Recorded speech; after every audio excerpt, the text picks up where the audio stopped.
This is the smallest of 4 pumpkins that we got, and what we're going to have a go at doing today is to turn at least some of this into pumpkin chutney.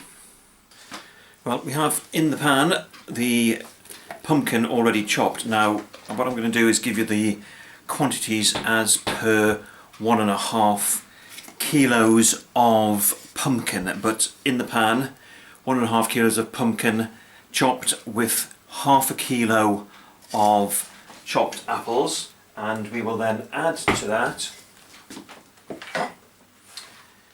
doing this rather carefully, we have 4 tomatoes, 2 small to medium sized onions all chopped, and 125 grams of seedless raisins. They go into the pan as well. Next to go in is 125 grams of sugar. You can use white sugar or brown sugar. That goes into the pan.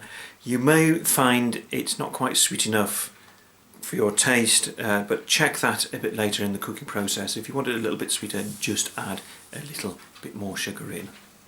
Next we have 2 teaspoonfuls of salt, 1 of ground cinnamon, 1 of ground allspice, and 1 of ground pepper.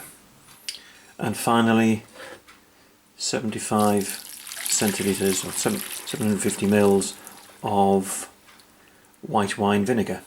Then apply heat.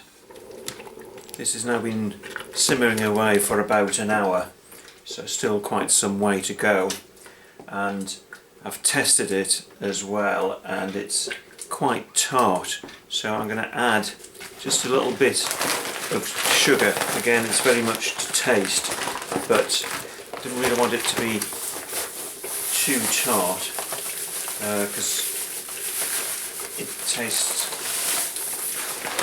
it's meant to be a sort of slightly sweet chutney, so I added a bit of sugar in, but this has still got some way to go because there's quite a bit of liquid still in this, and I want to drive that liquid off and let this thicken up a bit.